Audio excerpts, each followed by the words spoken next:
Sir क्या कहना चाहेंगे सर, जैसे इलेक्शन कमीशन जो है वो जम्मू कश्मीर वारद हुई है? देखिए, इलेक्शन कमीशन से के दौरे का तो हमने बहिष्कार कर दिया हुआ है। मिशन स्टेटहुड और मैं चुनाव आयोग जो कश्मीर का दौरा भी किया और आज जम्मू के दौरे के ऊपर भी है शायद, तो हमने उसका बहिष्कार इसलिए किया है कि पिछले 2 सालों से हम चुनाव आयोग को दिल्ली में फुल बेंच मिलकर के आए थे और ये मांग करके आए थे कि जम्मू कश्मीर में जल्द से जल्द चुनाव करवाए जाएं। लेकिन राजीव कुमार के फुल बेंच ने 2 सालों तक जम्मू कश्मीर के लोगों को बेहद परेशानी में डाल के रखा और यहाँ पे असेंबली के चुनाव नहीं करवाए गए। इसलिए हमने उनका बहिष्कार कर दिया और आज भी हमारी और पिछले 2 सालों से हम ये गुहार लगा रहे हैं और चुनाव आयोग को मालूम है कि हमारे जम्मू कश्मीर की आवाम क्या चाहती है। जम्मू कश्मीर की आवाम ये चाहती है कि पार्लियामेंट के चुनावों के साथ असेंबली के चुनाव भी करवाए जाए।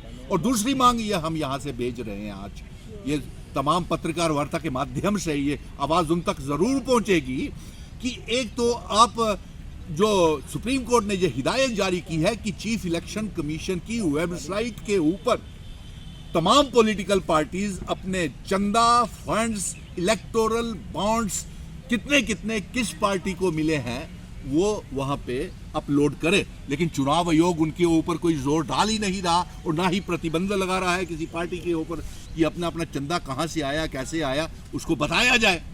नंबर 3, हम ये उनसे मांग कर रहे हैं सुप्रीम कोर्ट से कि सुप्रीम कोर्ट ने आपको हिदायत दी है इसको इलेक्शन कमीशन को जम्मू कश्मीर में जल्द से जल्द चुनाव करवाए जाए और रियासत का दर्जा हमें वापस किया जाए। ना रियासत का दर्जा भारतीय जनता पार्टी वापस कर रही है, ना चुनाव आयोग चुनाव असेंबली के साथ करवा रहा है, पार्लियामेंट के साथ। तो उनसे मिलकर के फायदा क्या है? अगर सारी बातें उन्होंने भारतीय जनता पार्टी का इलेक्शन डिपार्टमेंट बन के ही करनी है तो हमारे यहाँ पे। और दूसरी बात तो ये है, सबसे बड़ी बेइज्जती की बात पॉलिटिकल पार्टीज के लिए, जम्मू के संगठनों के लिए ये है कि पिक एंड चूज करके किसी को चुनाव आयोग मिल रहा है।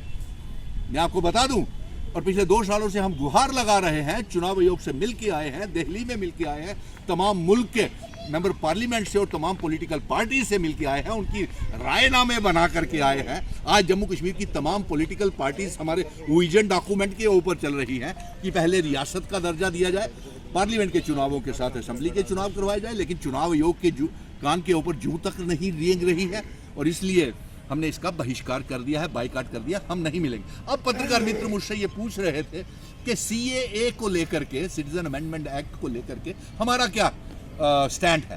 तो हम ये कहेंगे कि सिटीजन अमेंडमेंट एक्ट का यहाँ तक ताल्लुक है, हम तो इस शक्ल में चाहते हैं भारत को देखना। कहते हैं कि प्रताड़ित हो गए थे, बांग्लादेश में चले गए, पाकिस्तान में चले गए। उस आज़ादी की जंग में तमाम मजहबों के लोग इकट्ठे थे और उन्होंने इकट्ठे ये आज़ादी की जंग लड़ी थी। उसमें हिंदू भी थे, मुस्लिम भी थे, सिख भी थे, पारसी भी थे, तमाम मजहबों के लोगों ने शहादतें दी और उस समय सारे प्रताड़ित हुए और अपने भारत का बंटवारा हो गया और भारतीय जनता पार्टी ने भारत की आज़ादी में कोई योगदान नहीं है इनका। और साथ में हमारा ये कहना है कि अगर उस समय प्रताड़ित हुए थे तो सारे के सारे विस्थापित होकर कुछ पाकिस्तान में चले गए, कुछ भारत में रह गए, कुछ बांग्लादेश में चले गए। अब मिशन स्टेटहुड ये चाहता है कि जिस तरीके से भारत कहता है कि हम एक सुपर पावर हैं, नंबर 1, नंबर प्रधानमंत्री जी कहते हैं कि उनका 56 इंच का सीना है और वो सुपर पावर है, तो वो सुपर पावर इस्तेमाल करके भारत को, पाकिस्तान को भारत का हिस्सा बनाए और साथ में बांग्लादेश को भी भारत का हिस्सा बनाए। क्योंकि बंटवारा तो बीजेपी के आज़ादी का ना उनमें आज़ादी का रोल था, लेकिन एक रोल अदा कर सकती है कि जो बंटवारा हुआ था उसको इकट्ठा कर सकती है। लेकिन खबरें तो आ रही है कि आप भी बीजेपी ज्वाइन करने वाले हैं।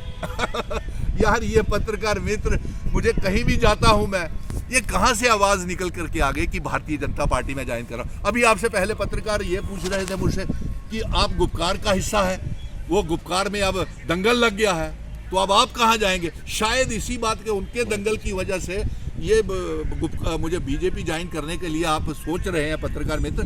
ना मैं भारतीय जनता पार्टी में जा रहा हूं, मैं जम्मू कश्मीर का बेटा हूं, खुश हूं, महाराजा हरि सिंह जी का बेटा हूं, जम्मू कश्मीर लद्दाख पीओके गिलगित बल्टिस्तान का हिंदू मुस्लिम सिख ईसाई गुज्जर बकरवाल का बेटा हूँ। रियासत इकट्ठा देखना चाहता हूँ, भारत को एक साथ देखना चाहता हूँ, मजहबी दंगे फसाद नहीं चाहता हूँ। तो इसीलिए शायद, और गुपकार का मैं एक बात और क्लियर कर दूँ, गुपकार में मैं कभी भी नहीं था।